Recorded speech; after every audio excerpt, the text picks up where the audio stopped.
Olá, o programa Iluminuras de hoje é sobre um tema sensível. O Brasil conta com 42 mil mulheres presas. Nós temos a quarta maior população de detentas no mundo. Só perdemos para Estados Unidos, China e Rússia. A taxa de aprisionamento feminino também cresceu no Brasil nos últimos anos. Entre 2000 e 2016, o aumento foi de 525%. O Iluminuras de hoje começa com esses dados do Ministério da Justiça, porque o programa recebe duas autoras que têm obras relacionadas ao sistema prisional feminino. Eu converso no primeiro bloco com a advogada e escritora Thaís Dantas, uma das autoras do livro Pela Liberdade, a história do habeas corpus coletivo para mães e crianças. Esse livro e a decisão histórica do Supremo Tribunal Federal são um ponto de partida para reflexões sobre qual é o nosso papel enquanto sociedade na garantia dos direitos de mulheres e especialmente de crianças com absoluta prioridade. E a escritora e agente penitenciária Juliane Matos, que lançou o livro infantil Cadê Minha Mãe?, que conta a história de culpa e sentimento de abandono de uma criança com a mãe presa. Eles pensam, será que ela me abandonou? Será que ela não me quer mais? Será que eu sou feio? Será que eu fiz alguma coisa de errado? O primeiro bloco do Iluminuras começa com a advogada Thaís Dantas. Ela é uma das autoras do livro Pela Liberdade, a história do habeas corpus coletivo para mães e crianças. Thaís, seja bem-vinda ao programa. Muito obrigada pela sua participação. Muito obrigada. Doutora Thaís, foi uma decisão da segunda turma do STF de fevereiro de 2018 que deu origem ao livro. O STF assegurou o direito de prisão domiciliar para mulheres presas, grávidas e mães de crianças com até 12 anos de idade, mas impôs algumas restrições, algumas regras para dar efetividade à decisão, né, doutora? Conta pra gente. Exatamente. Bom, em fevereiro de 2018, o Supremo concedeu esse habeas corpus que é histórico do ponto de vista de defesa dos direitos das mulheres e das crianças. É importante dizer que esse habeas corpus não cria direito novo. Então, ele foi embasado na nossa ampla legislação que protege crianças e mulheres. Então, o nosso artigo 227 assegura que direitos de crianças e adolescentes devem ser assegurados com absoluta prioridade. Isso é responsabilidade do Estado, da família e da sociedade. Não à toa a gente possui o Estatuto da Criança e Adolescente, o Marco Legal da Primeira Infância, que traz uma regulação específica para crianças de até 6 anos de idade. Foi no âmbito da discussão desse Marco Legal que o artigo 317 do Código de Processo Penal foi alterado e daí assegurou o direito à prisão domiciliar de mulheres que sejam gestantes, que tenham filhos de até 12 anos. No entanto, essa legislação não estava sendo cumprida e daí a importância da decisão do STF, que veio fixar o direito de prisão domiciliar a essas mulheres que cumprem tais requisitos, fixando somente a restrição no caso de um crime cometido com violência ou contra os seus descendentes. Importante ressaltar também que a decisão ela contempla meninas jovens, né, que estão em medidas socioeducativas, não são detentas, mas estão em condições análogas às presas, né? Exatamente. A prisão domiciliar, a gente está falando sobre mulheres adultas, presas provisórias, no entanto, não podemos ignorar e esquecer que há também adolescentes que estão em privação de liberdade. No caso das meninas, então, entre 12 e 18 anos, que são acusadas e também ainda não condenadas de cometer esses atos infracionais, a decisão também, por analogia, expandiu esse direito para que elas também possam aguardar o julgamento em regime domiciliar. Isso é especialmente importante para que, de fato, essa regra da prioridade absoluta seja respeitada do ponto de vista da criança e da adolescente também. Falando em prioridade absoluta, o livro foi lançado recentemente pelo programa chamado Prioridade Absoluta, do Instituto Alana e pelo Coletivo de Advocacia em Direitos Humanos. A obra revela a trajetória dos debates, né? Todo o debate que foi feito com a sociedade civil, que teve um envolvimento muito grande, com vários juristas que atuaram nesse julgamento. Como é que foi a narrativa desenvolvida pelo livro? São artigos, são histórias de presas que estão nessa situação? Bom, o livro ele tem 2 blocos principais. Então, numa primeira parte, por um relato jornalístico, busca-se retomar qual foi o histórico até que essa decisão acontecesse. Então, qual foi a mobilização, como isso aconteceu, inclusive há uma escuta de uma mulher que foi beneficiada por essa decisão, buscando de fato trazer a concretude do que isso significou, de quão grande foi essa decisão do Supremo Tribunal. Por outro lado, como você mesmo destacou, a atuação da sociedade civil foi muito importante nesse caso. O habeas corpus ele foi impetrado pelo coletivo de advocacia em direitos humanos, que tem um grande protagonismo nesse caso, e para além disso, depois diversas instituições se somaram na condição de amicus curiae, que é o quê? É um terceiro, uma instituição ou pessoa que tem um conhecimento técnico na temática e que pode contribuir com a decisão judicial. Então, diversas instituições, inclusive o Instituto Alana, participaram trazendo insumos, cada um com o seu recorte específico. Um, por exemplo, tratando sobre a questão da saúde, como foi o Fiocruz, o Instituto Alana falando sobre o recorte da infância e adolescência, e acho que vale destacar que, inclusive, a reconstrução histórica do que isso significou do ponto de vista de direito da mulher e direito da criança e do adolescente, o fato de ser o primeiro habeas corpus coletivo do país e também essa grande participação da sociedade civil que contribuiu tanto para a decisão e auxiliou a jogar luz nessa temática que muitas vezes é esquecida, é invisibilizada, mas que a sociedade como um todo precisa conhecer e precisa se preocupar. Bom, Thaís, como a obra também apresenta alguns dados a respeito do sistema prisional feminino, eu quero repercutir agora alguns números que chamam a atenção sobre essa matéria. O Brasil tem 42 mil mulheres presas, um aumento de 525% entre 2000 e 2016. Nós passamos de 5 mil para 42 mil presas. 74% delas são mães ou gestantes, 70% jovens entre 18 e 29 anos. 62% respondem por tráfico de drogas e quase metade, 45% das encarceradas, ainda não foram condenadas. Thaís, esses dados que eu apresentei são do Infopem, o Sistema de Informações Estatísticas do Sistema Penitenciário Brasileiro. Realmente são dados que chamam a atenção e mostram que nós temos um gargalo muito grande nessa matéria, né? Passar de 5 mil para 42 mil presas na última década, vamos colocar assim, tem alguma coisa de errado? O que está acontecendo na sua avaliação? É extremamente preocupante essa escalada no número de mulheres encarceradas e acho que algumas reflexões precisam ser feitas, especialmente no que toca à nossa legislação, então o impacto da lei de drogas na prisão dessas mulheres, qual é o significado dessas mulheres em relação ao sistema de tráfico, o que elas representam em comparação aos homens, como a inserção delas nesse contexto se dá muitas vezes seguindo o seu parceiro, apoiando o seu parceiro, o fato também de haver uma desigualdade estrutural no nosso país, isso também repercute. E acho que um outro ponto que é central é que estamos falando de muitas mulheres que são presas provisórias, ou seja, que tão pouco foram condenadas que não há uma evidência forte em relação a isso. Vocês propõem várias reflexões no livro. Quais são as principais? Acho que um primeiro ponto a se destacar é a compreensão de que essas crianças que estão sem as suas mães, elas não podem ser esquecidas, porque isso representa uma violação aos seus direitos. Se queremos, de fato, respeitar a Constituição, respeitar o artigo 227, dar prioridade absoluta a esses direitos, é necessário um esforço de todas e todas. E nesse contexto, o papel do sistema de justiça, tão forte nesse caso em específico, precisa ser valorizado e precisa repercutir para diversas outras situações. Para além disso, é fundamental ter um olhar muito atento à questão da mulher que é prisioneira, como essas instituições estão sendo pensadas, como esse encarceramento que só cresce no país, o que ele representa, que tipo de resposta, enquanto sociedade, estamos produzindo.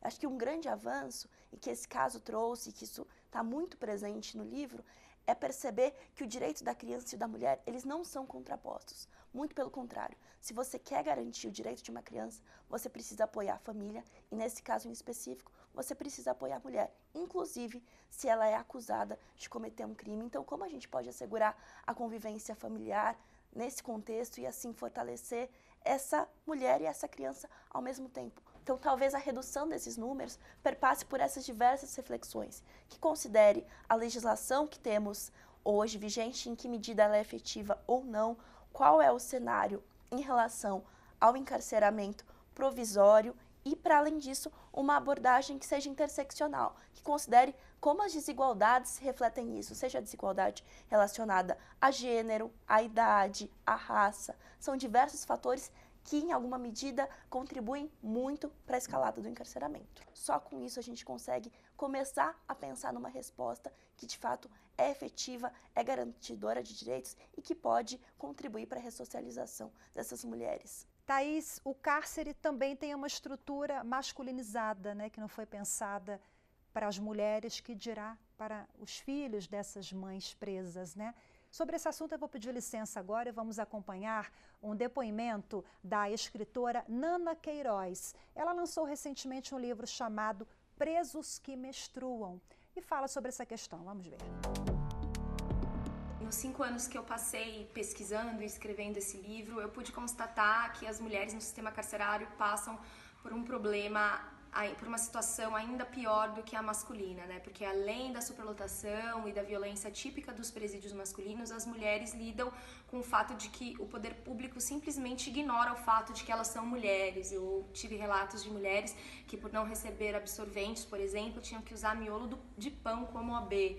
Mulheres que deram à luz em cima de saco de lixo, mulheres que ficavam anos sem ver os filhos porque eram transferidos para presídios muito distantes, né? Mulheres cujos filhos eram abandonados no sistema de adoção e que nunca mais elas conseguiam ver. Mulheres que não tinham acesso a um Papa Nicolau, a um exame de mamografia há muitos anos e acabavam desenvolvendo esse tipo de doença, né? Então, é importante que a gente pense que quando a gente esquece o gênero, esquece as especificidades das pessoas para pensar a igualdade é desigual. A igualdade só vai ser igual quando a gente levar em conta as diferenças. Bom, Thaís, essa questão é realmente um aspecto sensível, né? Porque definitivamente o cárcere não foi pensado para as mulheres, que dirá para mulheres mães, né? Nós acompanhamos o depoimento da Nanã em relação a essa questão física mesmo, né? Pensando em criança, é incompatível, viola todos os direitos. Sem dúvida. Do ponto de vista da criança, há diversas pesquisas que evidenciam como esse ambiente é hostil e, de fato, prejudica o seu desenvolvimento. A conclusão é que a resposta que melhor consegue compatibilizar o direito da mulher e o direito da criança é aquela em que tanto a mãe como seu filho são colocados fora da prisão e convivem conjuntamente. Bom, todas essas reflexões, essas colocações que fizemos ao longo do programa estão no livro Pela Liberdade, a história do habeas corpus coletivo para mães e crianças. Em alguma medida, esse livro e a decisão histórica do Supremo Tribunal Federal são um ponto de partida para reflexões sobre qual é o nosso papel enquanto sociedade na garantia dos direitos de mulheres e especialmente de crianças com absoluta prioridade. A gente precisa entender que essas crianças não podem ser invisibilizadas. É necessário entender que os nossos filhos, que os filhos dos outros, e esses filhos que a gente trata como se fossem de ninguém, são também nossa responsabilidade. A gente não pode fechar os olhos para isso. Isso é fundamental para construir uma sociedade melhor para todos nós. Ok, parabéns pelo trabalho. Obrigada pela entrevista. Obrigada. O Iluminuras faz agora uma breve pausa. Daqui a pouco a gente volta a falar sobre esse assunto com a escritora e agente penitenciária Juliane Matos. Ela é autora do livro Cadê Minha Mãe? Não saia daí, eu volto já.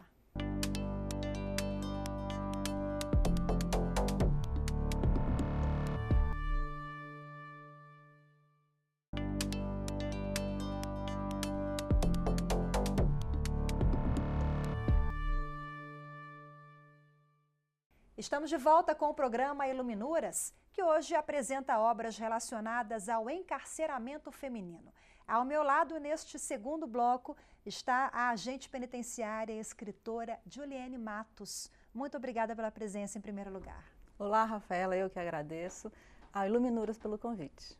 Bom, você é autora de vários livros infantis, são 6 obras já lançadas, entre elas o Cadê Minha Mãe?, que infelizmente é a história de muitas crianças no Brasil. Uma criança que vive ali a angústia, a culpa, porque a mãe está presa Conta pra gente essa história e de onde surgiu a inspiração. Tudo começou no trabalho. Eu sou agente penitenciário há 20 anos, aqui em Brasília, né? E eu trabalhei 2 anos na penitenciária feminina do DF. Em todas as cadeias tem visita, a visita da família, né? Aqui em Brasília acontece às quintas-feiras. Num dia desses, numa saída de visita, a sirene toca às 15 horas.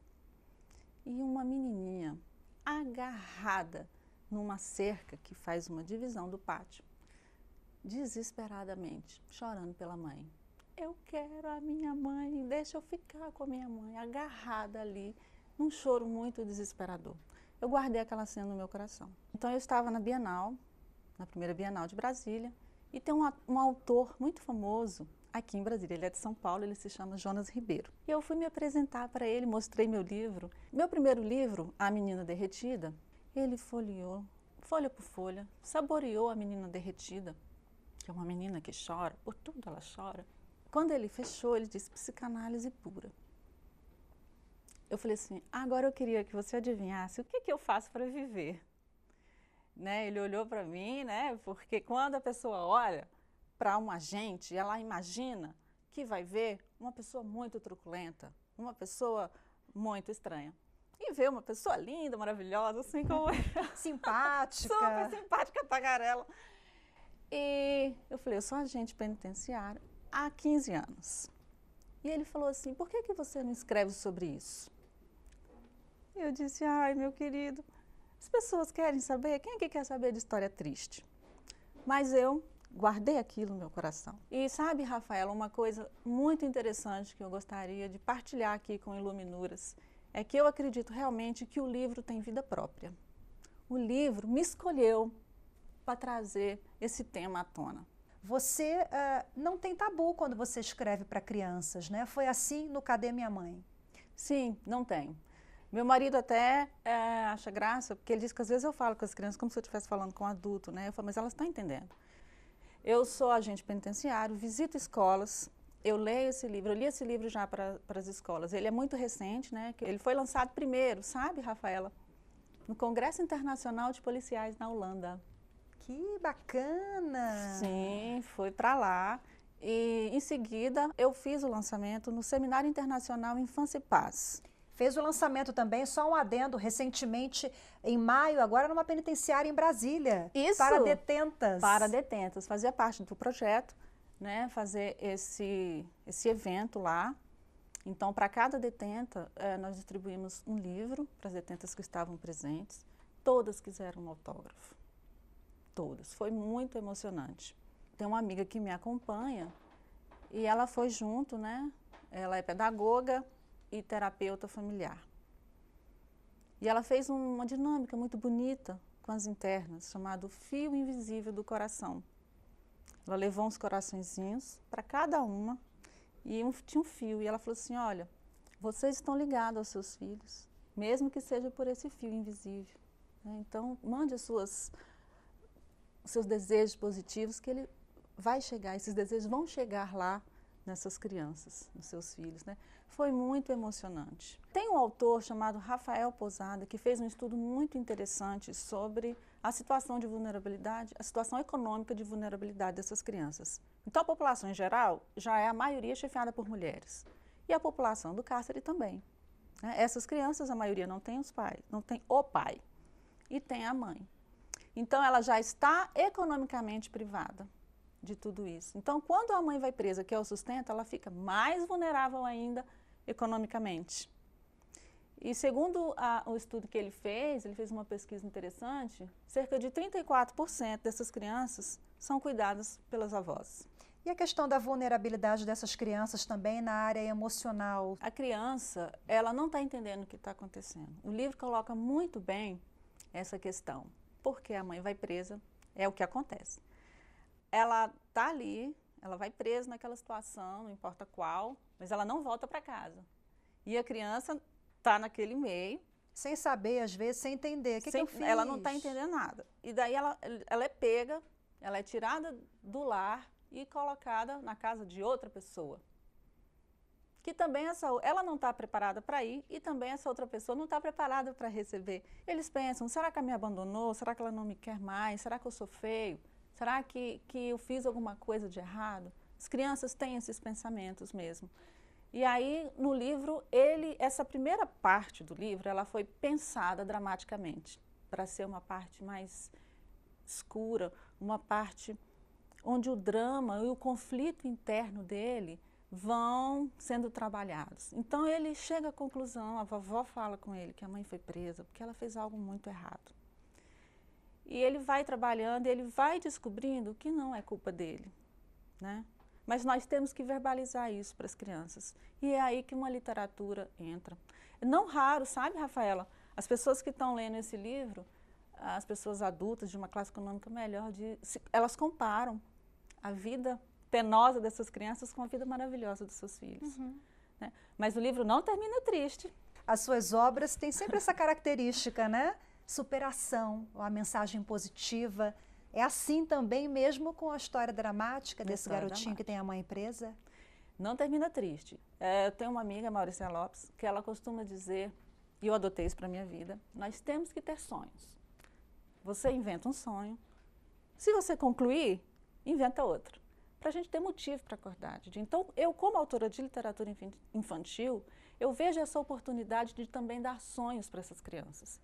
Né? E, ao mesmo tempo, eu coloco para ela os direitos que ela tem. Ela tem direito de brincar, estando sozinha ou não, estando sozinha ou na casa de outra pessoa. Ela tem direito a se divertir. Ela tem, sobretudo, direito a estudar. A escola, Rafaela, é o porto seguro. E, na grande maioria das vezes, a realidade boa que eles têm. O meu convívio com os professores é muito positivo. E eu vejo que elas são incríveis. Juliene, você é autora de várias obras infantis, nós já falamos aqui. Hoje a gente está se debruçando no Cadê Minha Mãe? Mas tem outros livros, sempre com essa visão otimista e com esse papel social muito importante. A literatura realmente tem esse papel transformador? Rafaela, acredito que sim. Tanto que eu entrei para esse meio, estou nesse meio e pretendo ficar. Nas penitenciárias aqui do DF, vou falar especialmente da penitenciária feminina, tem uma biblioteca maravilhosa, maravilhosa. Durante o tempo que eu estive lá, eu realizei um projeto que, durante a visita, foi um projeto em parceria com a Secretaria de Educação, e durante a visita, abria-se essa caixa, chama caixa estante, abria-se essa caixa estante cheia de livros infantis, e as fresas podiam ler para os seus filhos. Então, eu tinha um caderno, um livro, uma ata de registro, e tinha dia de ter uma tomada de 2 páginas de empréstimos. Eu levei isso para melhorar a qualidade de vida, a qualidade daquele momento do encontro mãe e filho. E realmente teve sucesso. A literatura, ela tem esse poder de trazer à tona assuntos, qualquer tipo de assunto. Ela tem um poder muito maior ainda, que eu acredito que é o de aproximar. Ela aproxima pessoas, ideias, mundos, dificuldades, sonhos, tristezas. Levando por esse lado, acredito que qualquer projeto de verdade, que tenha o foco, o incentivo à leitura, à literatura, ele vai bem. Ele vai bem porque todo mundo que participa desse mundo narra uma melhora na sua qualidade de vida, na abertura de suas ideias, né, nas suas propostas futuras. Pela sua experiência de 20 anos aqui no sistema carcerário como agente penitenciário, a gente precisa avançar muito quando a gente fala de mães, de crianças, eu digo de direitos e garantias mesmo, ampliando agora o assunto. Enquanto agente penitenciário, a gente trabalha, acredito que os agentes são super esforçados. E a gente é inserido também nessa estrutura. Né? De um modo geral, nós não temos capacidade de fazer esse tipo de mudança, mas o ideal é que já venha um prédio pronto, um prédio pensado, né? E nós somos inseridos nessa estrutura junto com a população carcerária. Mas sim, acredito que tenha muita coisa a ser melhorada, com certeza, em vários aspectos, né? A literatura é um passo importante, né, então, para a gente avançar em vários aspectos. Em vários aspectos. Eu gostaria de terminar falando sobre o investimento nas crianças. Eu defendo a infância e paz e acredito que essas crianças, elas não distinguem necessariamente entre o certo e o errado. E nós, enquanto Estado, é quem podemos dizer a ela, de modo claro, o que fazer. Nós temos hoje cadastrados, uma estatística que eu tenho de outubro de 2018, cerca de 3.300 crianças cadastradas. Não necessariamente que todas visitem a penitenciária. São filhos de internas aqui do Distrito aqui do Federal. Distrito Federal. Não necessariamente que todas essas crianças visitem, né, mas são cadastradas. Enquanto agente do Estado, eu deixo aqui o incentivo para todo tipo de investimento na primeira infância. Eu defendo a infância e paz. E o exemplo que eu gostaria de dar e de deixar, porque a gente está falando aqui da atuação, crianças de situação de vulnerabilidade, mas nós temos que deixar em situações práticas. Uma coisa muito triste é que, na prática, as crianças que são filhas de mulheres presas, elas não são atendidas nos programas sociais, porque tem que necessariamente ter um acompanhante, um responsável. Geralmente estão com a avó já tem, ela cuida às vezes não só daquela, mas ela cuida geralmente de outros netos, né? É muito complicado. Então a gente tem que partir para um tipo de visita domiciliar. Temos que pensar em coisas práticas e não ficar somente... a literatura, ela tem que agir, ela tem que propor, ela tem que mudar o pensamento, mas também temos que ter alguma coisa prática. O Estado também tem que fazer o seu dever. Tem que fazer a sua parte. Né? Tem que fazer a sua parte. Ok, Juliene, parabéns pelo seu trabalho, pelo seu livro, por todas as suas obras lançadas. Obrigada pela participação. Obrigada a todos os telespectadores do Iluminuras. E obrigada a você também que acompanhou mais esta edição do programa. Lembrando que para rever é só acessar youtube.com/TV Justiça Oficial. Muito obrigada pela sua companhia. Tchau, tchau.